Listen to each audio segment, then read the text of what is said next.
Good morning, students. We are reading lesson second, A Gift of Chappals. Let's know a little about backstory. हम पढ़ रहे थे कि मृदु एक छोटी लड़की है जो मद्रास में अपने दादा दादी के साथ रहती है और एक दिन उसकी दादी उसको उसकी मौसी रुक्मणी के घर ले जाती है जहाँ वो अपनी मौसी के बच्चों से मिलती है। रुक्मणी दरवाज़ा खोलती है और रवि और मीना बाहर आ जाते हैं एकदम से और मृदु को वो अंदर ले आते हैं। मृदु जो है वो यानी कि कुछ थोड़ा सोच ही रही थी कि रवि उसे खींचकर घर के पिछले हिस्से में ले जाते हैं। वहाँ एक फटी हुई फुटबॉल के अंदर जो कि रेत से भरी हुई थी, बिल्ली का एक छोटा सा बच्चा बैठा था जो नारियल के खोल में से दूध पी रहा था। और फिर मीना ने कहा कि ये बेचारा गेट के बाहर हमें मिला था, म्याऊ म्याऊ कर रहा था। फिर आगे रवि कहते हैं कि रसोई घर से उसके लिए दूध लाना कितना मुश्किल है। और फिर वो आगे बताता है कि जब वो गिलास लेके आ रहा था दूध का तो उसको दादी ने रोक लिया था और उससे बहुत सारे क्वेश्चंस किए थे और जैसे तैसे करके वो दूध ले आता है। फिर वो ये बताता है मृदु को कि उसका नेम क्या है। उसका नाम उन्होंने महेंद्रन रखा है। फिर वो थोड़ा सा महेंद्रन के बारे में बताता है कि महेंद्रन नाम उसने क्यों सोचा इसका। फिर ये स्टोरी जो है हम यहाँ तक पढ़ चुके थे। इससे आगे अब आज हम इसको शुरू करेंगे। We have to read from the middle from this page number 20। Think I am joking well, यानी कि जब मृदु गिगल्ड यानी कि वो हंस रही थी बिना किसी वजह के ऐसे ही, तो आगे रवि कहता है थिंक आई एम जोकिंग, यानी कि तुम ये सोच रही हो कि मैं जोक यानी कि मजाक कर रहा हूँ। वेल, अच्छा, जस्ट वेट, थोड़ा इंतजार करो। I will show you some time, और मैं इसको तुम्हें कभी ना कभी दिखाऊंगा। It is clear you don't know a thing about history, और ये क्लियर है, साफ है कि तुम हिस्ट्री के बारे में अ थिंग, एक चीज भी यू डोंट नो, तुम नहीं जानती। हैवंट बीन टू महाबलीपुरम, क्या तुम कभी महाबलीपुरम गई हो? हैव यू, क्या नहीं गई हो? हैव यू, क्या गई हो तुम वहां पे? ही सेड मिस्टीरियसली, उसने रहस्यपूर्ण तरीके से पूछा। Well, when our class went to Mahabalipuram, फिर आगे वो बताते हैं कि जब हमारे क्लास महाबलीपुरम गई, आई सा अ स्टैचू ऑफ हिज थाथास थाथास थाथास थाथास थाथास, यानी कि दादा परदादा परदादा के भी परदादा। तो वो कहते हैं कि मैंने इतने सारे उन लोगों की वो स्टैचू देखी वहां पे, यानी कि एक मूर्ति देखी, एटसेट्रा एटसेट्रा, इत्यादि इत्यादि। फैक्ट मतलब सच्चाई ये है, Mahendran here is descendant from that very same ancient cat. इसकी सच्चाई ये है कि जो महेंद्रन है, यानी कि जिस बिल्ली का नाम उन्होंने महेंद्रन रखा है, वो एक वंशज है। Descended, here is descended from that very same ancient cat, वो उसी प्राचीन बिल्ली की डिसेंडेंट है, यानी कि उसी प्राचीन बिल्ली की वंशज है। अ क्लोज रिलेटिव, और उसकी एक निकट संबंधी है। साइंटिफिकली स्पीकिंग, और अगर वैज्ञानिक तरीके से बोला जाए, of none other than the lion, यह एक शेर की बजाय कुछ नहीं है। The Pallava lion, emblem of the Pallava dynasty, Pallava शेर जो कि पल्लव वंश का एक एम्बलम था। एम्बलम मतलब प्रतीक चिन्ह था। पल्लव जो राजा हुए हैं साउथ इंडिया में, तो वो शेर का जो चिन्ह था वो उनका एम्बलम था, उनका प्रतीक चिन्ह था। Ravi went on walking around the bitter berry bush, और रवि जो थे वो एक तरह से उस कड़वे बेर वाली झाड़ी के चारों ओर घूमते रहे और ये सब बताते रहे।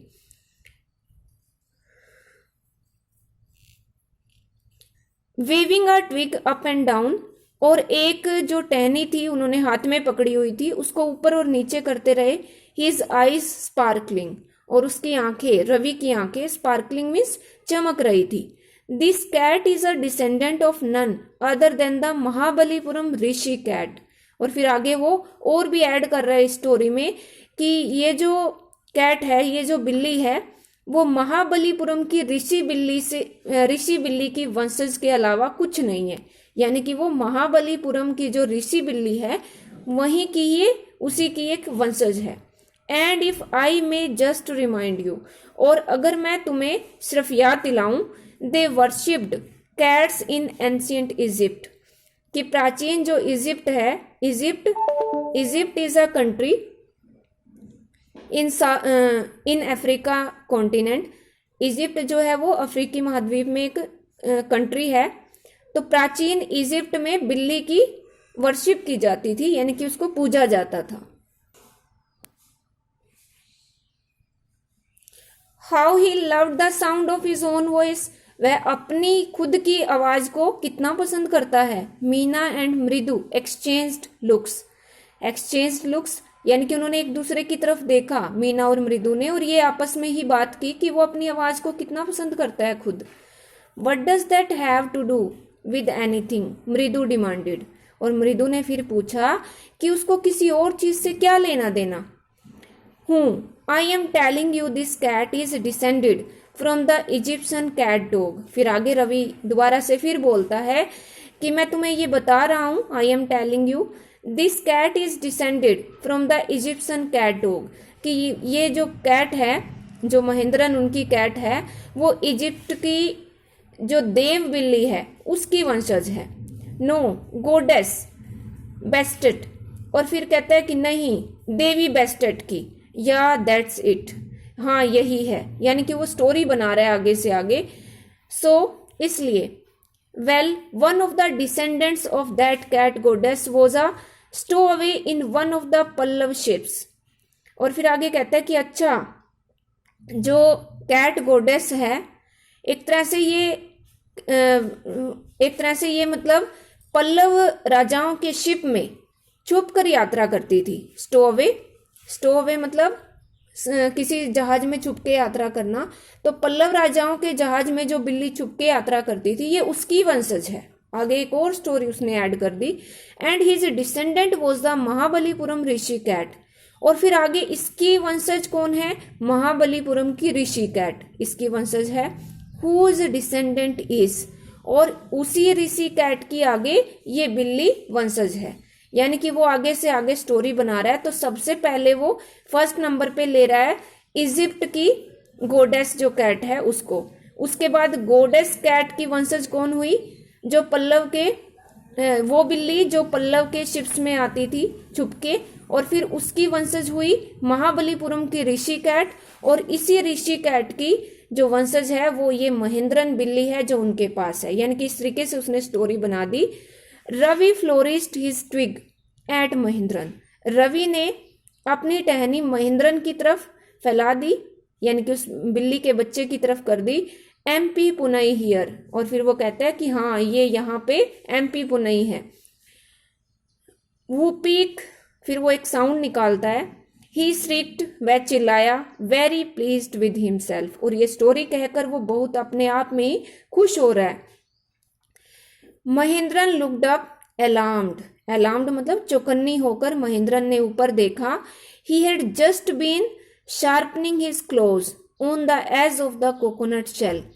महेंद्रन ने ऊपर देखा चौकन्नी होकर, और वो केवल शार्पनिंग मतलब तेज करना, हिज क्लोज अपने पंजों को, on the edge of the coconut shell उस नारियल के खोल में, या नारियल के खोल का जो किनारा था उस पे वो अपने पंजों को तेज कर रही थी।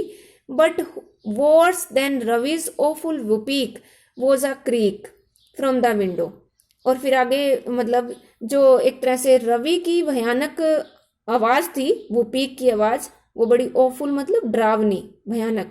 रवि की डरावनी और वुपीक की आवाज से एक और आवाज बहुत बुरी थी, क्रीक की आवाज। वर्स मतलब उससे भी ज्यादा बुरी क्रीक की आवाज थी फ्रॉम द विंडो, जो खिड़की में से आ रही थी। वट अ वियर्ड साउंड, यानी कि कितनी अजीब आवाज है। इफ मृदु वो स्टार्टल्ड, अगर मृदु उससे हैरान थी, स्टार्टल्ड थी। MP Punai was frightened out of his wits, तो MP पुनई तो उससे बहुत ज्यादा डर गई थी, फ्राइटेंड हो गई थी। हेयर स्टैंडिंग ऑन एंड, उसके बाल खड़े हो गए थे। ही बाउंस्ड अप, वह उछल पड़ी। एंड स्करिड, स्करिड मतलब एक तरह से तेजी से जाना। Towards a bamboo tray of red chillies, लाल मिर्चों की बांस की एक ट्रे रखी हुई थी, उसकी तरफ वो तेजी से गई। That had been set out to dry, और वो मिर्ची जो थी वो बाहर रखी हुई थी। सेट आउट टू ड्राई, सूखने के लिए, सुखाने के लिए उनको बाहर रखा हुआ था। Trying to hide beneath it, और फिर जो महेंद्रन थी, बिल्ली का बच्चा था जो वो अपने आप को इसके नीचे छिपाने की कोशिश करते हुए, he tipped a few chillies over himself, उसने कुछ चिलीज, कुछ मिर्ची अपने ऊपर डाल ली। Miaow, he howled miserably, miserably मतलब बड़े ही मासूमियत तरीके से, एक दयनीय तरीके से उसने हाउल्ड किया, मीन्स चिल्लाई, Miao. The creaking went on and on, और ये जो क्रीक की आवाज थी वो लगातार आती रही। वट इज दैट नॉइज, यह आवाज क्या थी? सेड मृदु, मृदु ने पूछा या कहा। That is Lali learning to play the violin, grunted Ravi, Ravi ने गुर्रा कर कहा कि यह लाली जो है, उनकी सिस्टर है, वो वायलिन बजाना सीख रही है। She will never learn a thing, वह कभी कोई चीज नहीं सीख सकती या कभी कोई चीज नहीं सीखेगी। The music master just goes on playing like a train wheezing on and on, और जो म्यूजिक मास्टर है वो बिल्कुल ट्रेन की सनसनाहट की तरह, व्हीजिंग मतलब सनसनाहट, ट्रेन की सनसनाहट की तरह लगातार वो बजा रहे हैं music master. And while Lali's all the time derailing, जबकि जो लाली है वो हर बार यानी कि बार बार डी रेलिंग हो रही है। डी रेलिंग का मतलब पटरी से उतर रही है उसकी train. Going completely off track, और वो पूरी तरह से ट्रैक से उतर गई है, यानी कि उसको कुछ भी समझ नहीं आ रहा। Yes, we have completed first part of this lesson, and for today's homework you have to find out the answer of these 5 questions. Question number first, what is the secret that Meena shares with Mridu in the backyard? यानी कि वो गुप्त बात क्या थी जो मीना ने अपने आंगन के पिछले हिस्से में मृदु के साथ शेयर की। Question number second, how does Ravi get milk from the kitchen for the kitten, यानी कि बिल्ली के बच्चे के लिए रवि ने दूध कैसे प्राप्त किया, कैसे प्राप्त करता है वो। Question number third, who does he से द किटन्स एंसेस्टर्स आर, और वो किसको किटन के एंसेस्टर बताता है, किसको किटन के पूर्वज बताता है। डू यू बिलीव हिम, क्या आप उस पर भरोसा करते हो। Question number 4, Ravi has a lot to say about M P Punai, Ravi के पास एमपी पुनई के लिए बहुत कुछ है कहने के लिए। दिस शोज दैट, वो ये दिखाता है, you have 4 points here. First, he is merely trying to impress Mridu, कि वह केवल मृदु को इम्प्रेस करना चाहता है। His knowledge of history sound, या फिर उसका हिस्ट्री की जो नॉलेज है, इतिहास का जो ज्ञान है वो बहुत अच्छा है। Third, he has a rich imagination, उसके पास अच्छी कल्पना शक्ति है। 4, he is an intelligent child, या फिर वो बहुत ही इंटेलिजेंट बच्चा है। Which of these statements do you agree disagree to, आप इनमें से किस स्टेटमेंट के साथ एग्री हो या डिसएग्री हो, यानी कि इन 4 में से आपको कोई एक स्टेटमेंट चूज करनी है। Question number 5, what was the noise that startled मृदु, कौन सा शोर मृदु को हैरान कर देता है। एंड फ्राइटन्ड महेंद्रन, और महेंद्रन को डरा देता है। So you will try to find out the answer of these questions, and tomorrow we shall read the second part of this lesson. Thank you.